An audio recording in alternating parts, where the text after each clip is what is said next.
Thank you so much, everyone, for staying with us on the program.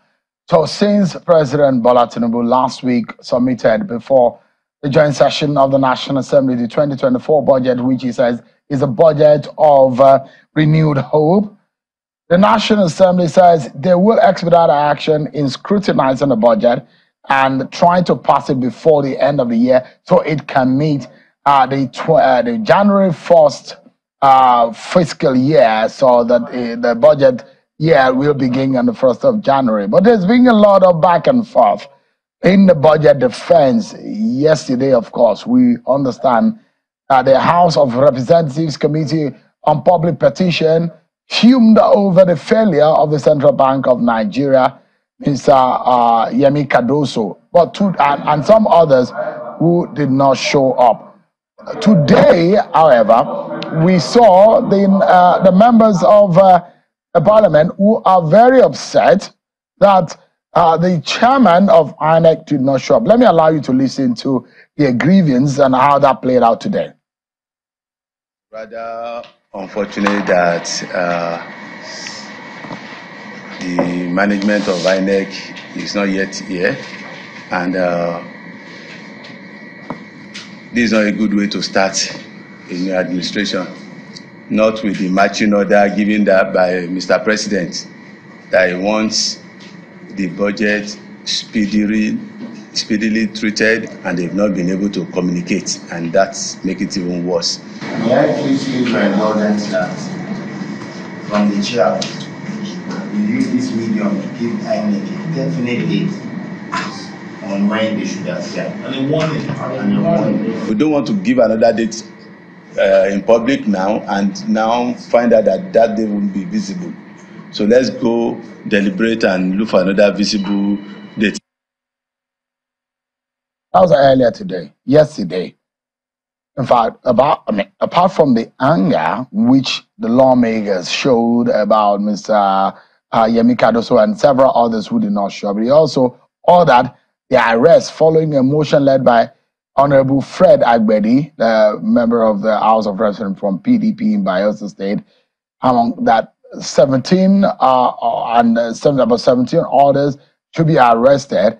They include the CBN governor, the accountant general, heads of National Petroleum Investment Management Services, the Ethiopia Eastern Exploration and Production Company Limited, the West African Exploration and Production, and several others, because of their inability to show up and the manner in which they've treated the budget defense. But let's get a sense of what these all means. I know a lot of Nigerians are already reacting to the manner in which the budget process have gone and some of the items. We're getting some explanation tonight on that.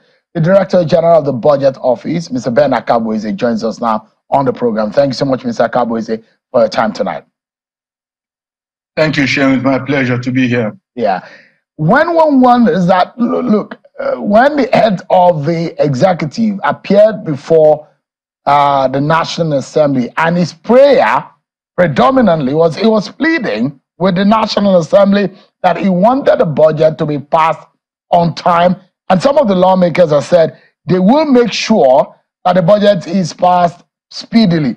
But look at what is coming out of the National Assembly, to the point that they are ordering a warrant of arrest on key officials in the executive. What is going on?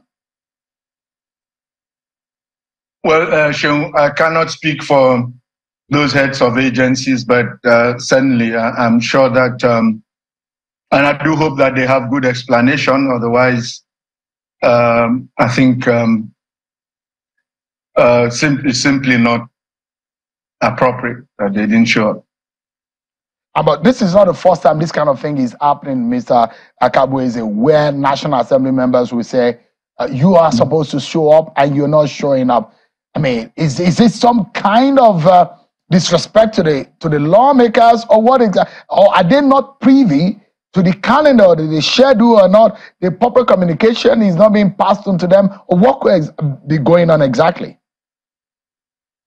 Sure, I'm afraid I can't speak to that because I'm not involved in that process. The invitations go from them directly, from the National Assembly to them directly, so I can't speak as to whether or not they actually received the invitations. I can't speak for why they didn't honor the invitations because we're not involved in that process. You know, the reason why I'm asking this is that you as a person, and I'm not trying to personalize the budget is your baby. It's under your office that this budget emanates. And you perhaps also pass it on to the president because he trusted your judgment in what is being prepared, because we're going to be analyzing the budget in details later on. But, I mean, doesn't this frustrate your own effort? Because if you prepared something and something, a document or this kind of bill emanates from your office and this is happening, doesn't this frustrate your effort? And that's the reason why I'm asking. Well, sure, obviously, it's our desire, you know, especially considering all of the effort put into preparing the budget, it's our desire that the budget be passed timeously so that implementation can also be, you know, begin in earnest and, you know, next year. So clearly anything that impedes that process is concerning to us. But all I'm saying is I'm not in a position to provide the answers that you seek as to why the persons involved did not honor the invitation. Okay, so let's go on and find out from you, what are the feelers that you are getting? The president's wish is that the budget is passed on time before the end of the year. And I know that just when the president dropped the budget, that was not, your job was not over. You are having communication with the National Assembly. Is it possible, of course, because we know a past president, at least in the last few years, they've submitted the budget around October, which gave the members of the National Assembly about 2 months or thereabout to be able to scrutinize the budget. But these set of lawmakers, we have less than 3 weeks or thereabout to scrutinize the budget. What are you hearing from them in terms of commitment? Well, sure, I think to put things in context, the last time you had a transition from one president to another president was in 2015. And in 2015, the president then submitted the budget to the National Assembly even later than this president has. The truth is that in a transition year, it does take a little longer to, you know, to craft the budget because the new administration wants to basically align the budget with its own agenda. The budget is not just a mere statement of estimates of revenues and expenditures, but the budget is an encapsulation of the government's policies, priorities, and agenda, you know, for its own term of office, and so that's why it does take. So it's not a fair comparison to compare a transition year with other years. Let me ask you, and I'd like you to clarify a few controversies here and there. Did the president submit an empty box before the National Assembly on that day? That's a ridiculous, statement. I mean, an empty box. But in any case, I think the best place to get the answer from would be the leadership of the National Assembly, to whom those boxes were submitted. All right. So I'm asking the question because those are the feelers coming from that quarters. That that box actually did not contain, and I'm sure you're not hearing this for the first time, that the boxes or the box laid before the national in front that you see right there on your screen were empty boxes. I mean, but that's why I'm asking for you to clarify, and those who are Nigerians who are already asking the question or the kind of sincerity that the leaders of Nigerians are showing, and that's why I want you to clarify whether or not what exactly are the facts. Sure, my office has a responsibility for putting together documents that go into the box. And we did put documents in the box. So, you cannot say whether or not it's empty or whether or not it's filled with any document.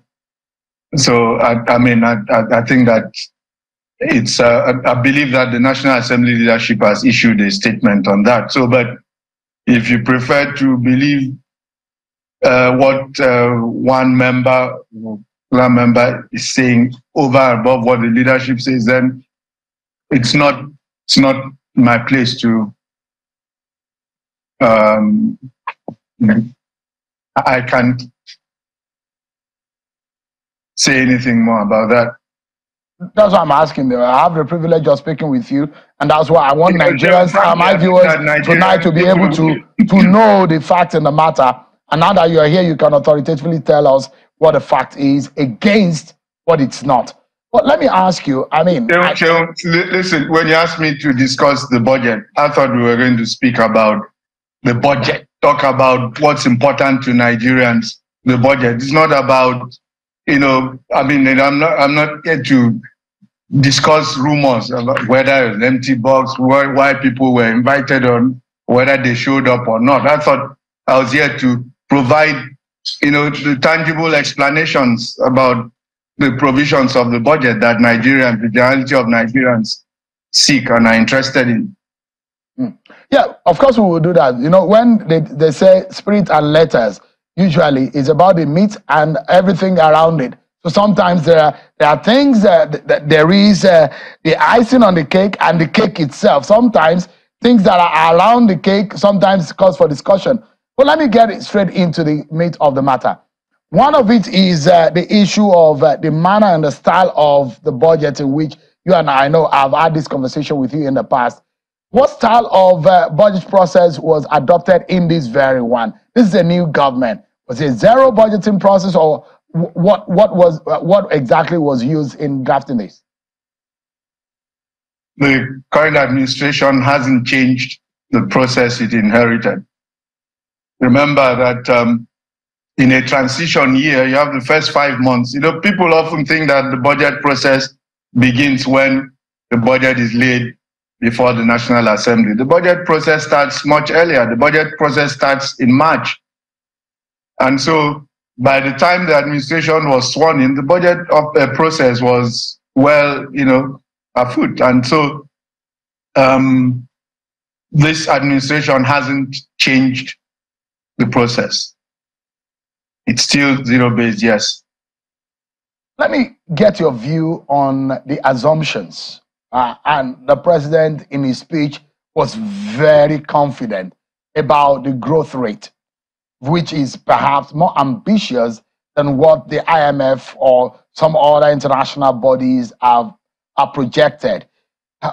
What gives that confidence that we could achieve that level, knowing full well this is the first budget of this administration? They've actually not been able to test the waters to know whether or not on how some of these indices for a full budget cycle or full budget year, to know how the year could run, a full 12 calendar months could run.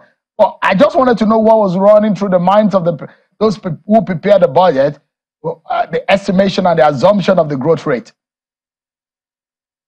The growth rate assumption in this budget doesn't even yet reflect the ambitions of the new administration. As you heard, the new administration wants, you know, to double the GDP,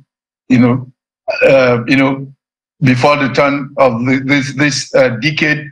The new administration has indicated that its goal is to achieve double-digit growth by the end of its first term. But this budget is still anchored to the medium-term National Development Plan 2021 to 2025. So the 3.76% growth is what we have in the medium-term development plan. This administration has initiated a process to review that plan, okay, to be able to align it with its own, higher growth objectives. Interesting. So if IMF, for example, did a downgrade of their expectation of the Nigerian economy, and they felt that we are not able to grow at the rate in which we assumed as a country, what do you think? Where does this come from? How do we balance this up? In the last 4 years, IMF has got it wrong. about our projections. Our actual growth has always beaten their projections. So I don't know why you think their projections represent the holy grail on economic growth. The IMF is projecting growth across 200 countries in the world, all over the world. They can't get it, right better than the people who, who have direct responsibility for managing those individual economies.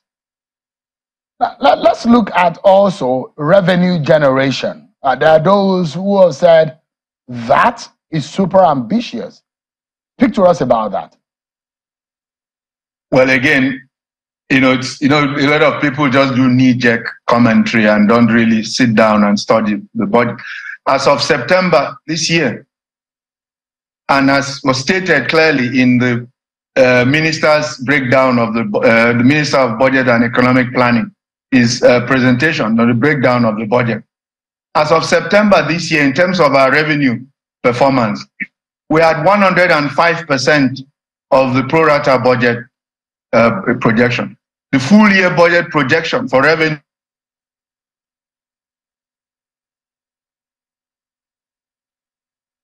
Oh dear. I think there's some kind of a freeze and glitch with the connection with Mr. Akabueze, who's explaining to us some of the assumptions and the expectations of the 2024 budget, as which will, for the first time, President Bola Tinubu will take charge of the destiny of the economy, and a budget that in which he is able to christen in the manner in which he wants the nation to go within the next 1 year.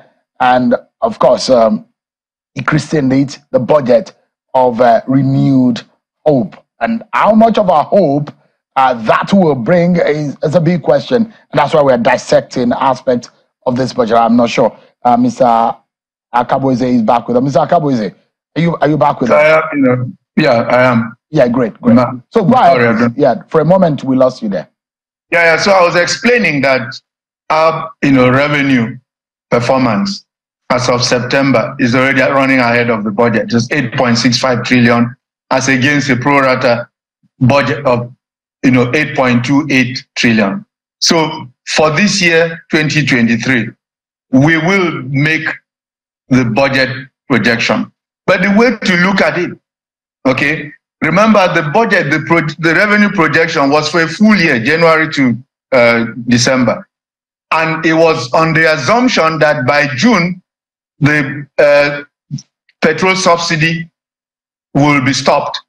When you look at the run rate now of the budget performance, in the revenue performance in the last 2 months, in the months of August and September, you will see a run rate of over 1.5 trillion naira. If we sustain this rate, the current run rate of over 1.5 trillion naira, next year's budgeted revenue is 8.3 trillion naira. So at this, the current run rate, if we keep this run rate into 2024, we will make the 18.3 trillion naira. So I don't know, what kind of analysis people are doing, but I expect that there be more rigor in the analysis. So revenue is a major, and one will appreciate also that there seems to be a bit of a balance in the comparison between the revenue and the capital expenditure as projected, which a lot of people will say, oh, kudos. There seems to be a lot of disparity over the recurrent, usually overshooting the capital expenditure, which tells how much we can do other than paying salaries. But now there is a huge one there. But there are those who say asset sale. There are a lot of Nigerian assets that are lying fallow without use, and they're just wasting away. Perhaps asset sale could be one way to generate revenue for this country. Was that also considered? Is that an option, Mr. Akabueze? Oh, yes, of course it is. As you will recall, the government recently restructured the Ministry of Finance Incorporated, MOFI, which is in charge with, basically, documenting, reviewing, evaluating all of these, government assets and coming up with a strategy. There's a new board put in place there, coming up with strategies to see how we can optimize the yield of those assets. Of course, the Bureau for Public Enterprise is also forging ahead with its privatization agenda.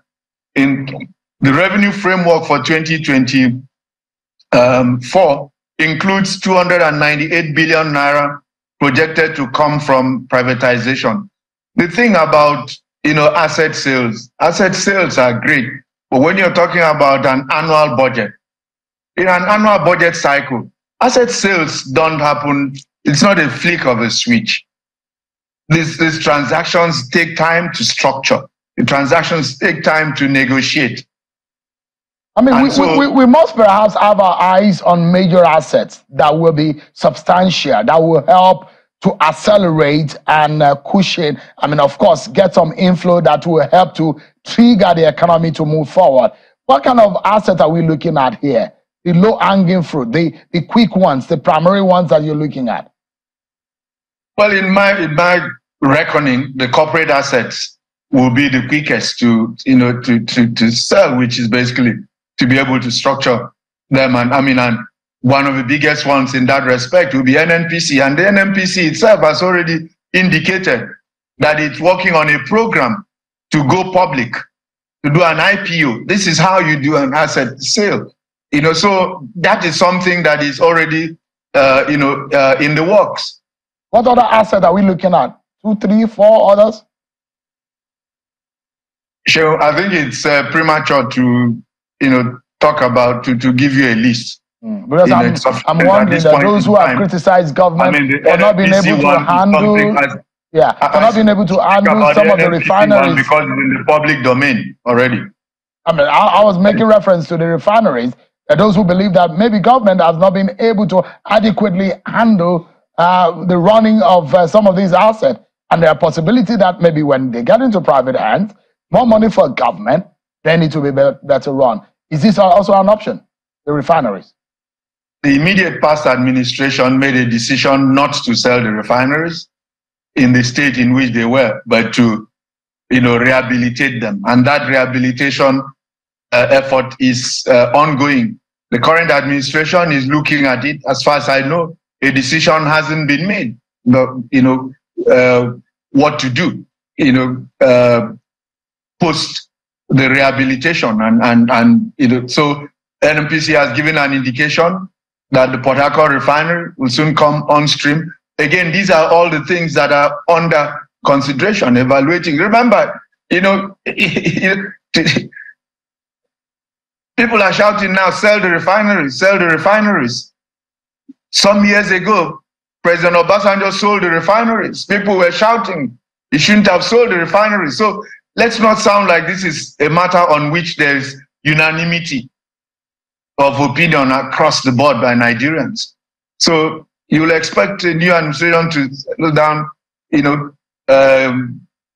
evaluate all the options, gauge, take into reckoning the opinion, and also actually even determine right timing for sale of the refineries. If indeed money is committed to their rehabilitation, does it make better sense to wait till they get back into production before you sell, or do you sell in the middle of a rehabilitation process with ongoing contracts of rehabilitation?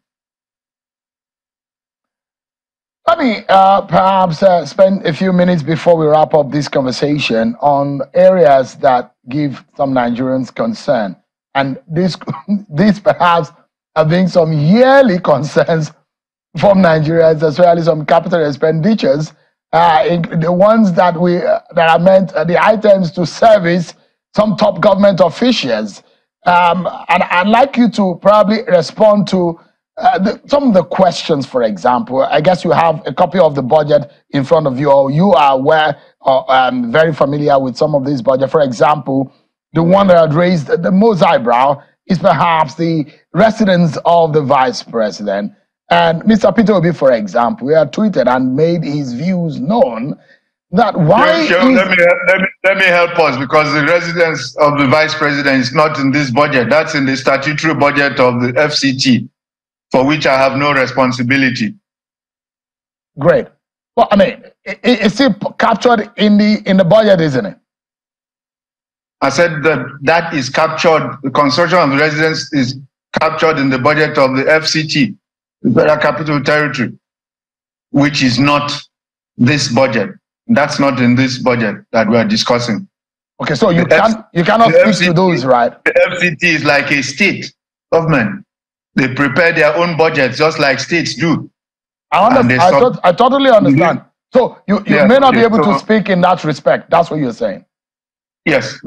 Okay. So now let me take you to other areas. For example, what it will cost for foreign trips and local trips. There are in the presidential villa headquarters, for example, about 6.484 billion naira was provided for villa headquarters international and local travels. In the office of the vice president, about 1.847 billion on international and local travels. I mean, there are those who are asking the questions, why are we, it's an austere moment in our country. Why are we spending so much money on travels? Well, I believe that it is the view of the current administration that the country is at a point where it needs to engage with with external parties and countries, and what some people call shuttle diplomacy. So you may agree or disagree with that, and that's fine. That's why the budget is now with the National Assembly, the public hearings, and the National Assembly will listen to those views, and at the end of the day will determine whether they agree with the people on the executive side who feel that such expenditures are needful at this point in time to get the country to where they desire to take it. Mr. Akabueze, I mean, without having to trouble you tonight, because I know your earlier plan was to quietly rest in your home without having to be drawn by the jugular in some of these questions. But I mean, I worry, and I'm hoping that my viewers tonight might be able to get an advantage. If you say FCT, yes, that's their budget, but it's part of the document, and FCT is seen as though it's a ministry, although Mr. Wike is trying as much as possible to bring some level of independence into the FCT, but it's still part of what the federal government and the National Assembly is sitting on. No. I think we need to get that clear. The FCT is not a ministry.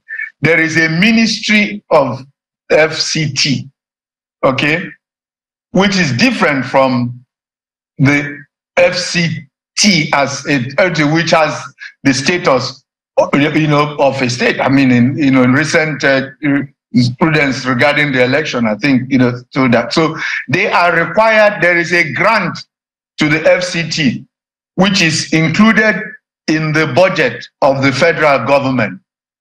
But the FCT then has its own, share of statutory, of revenues. And it also has its own independently generated revenues. And it therefore presents a budget independent of this budget to the National Assembly.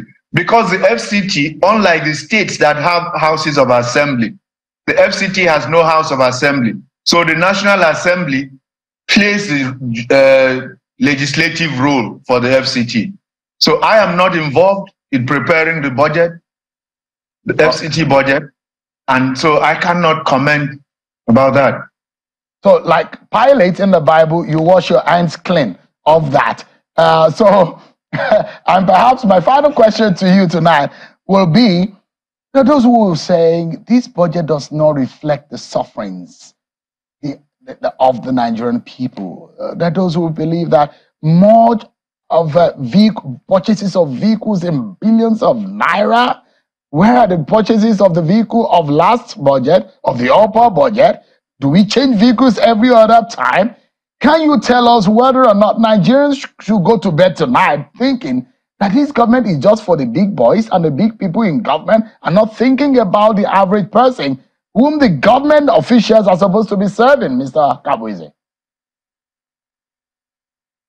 Well, again, Sheung, as I said, the budget is a public document. At the end of the day, it's the budget for the people of Nigeria, for the federal government of Nigeria. And so if that's how people feel, they're entitled to reflect that feeling to the legislators in the process of this. But to say that the budget doesn't cater to the common man, I think will be wrong. You need to look at the big numbers in this budget. What are the big numbers in this budget? You have, defense and security. We all need this. That's 3.25, trillion naira, 12% of the total budgeted expenditure. After that, the next expenditure is education. And folks like you on this platform have in the past said the public education has now been abandoned to the poor. So if the public education has now been abandoned to the poor and the guys are no longer patronizing public education, and we're spending 2.3 trillion naira on public education, how do you turn around and say the budget doesn't address the poor? The budget has there nearly 1.5 trillion naira for health. Again, on this platform, you've said the rich guys no longer go to public hospitals. So if there's that much money being spent on public health care, and you say it's the poor only that patronize those hospitals, then how do you say the budget doesn't address their issues? So, maybe it needs to reflect more. Nigerians want more attention to the larger population than the few who are in power, who are supposed to be servants of the people. That's a fair comment. Everybody wants more. And frankly, I'm always first to acknowledge that the budget of the federal government of Nigeria is way too small relative to our needs and our requirements. But it's now more or less a case of cutting our coat according to our cloth rather than our size. And the reason the budget, I always want to bring us back to that point. The reason this budget is this small is because our public revenues are also too small. So we all need to, keep the focus on that. Yeah, we will not lose the focus. And tonight, thank you so much for allowing us to pry into your private place and get some of these out to the Nigerian people. Thank you so much indeed, Mr. Ben Akabueze, who is the Director General of the Budget Office. Thank you so much indeed for your time tonight. Thank you, Sheung. My pleasure. I appreciate it.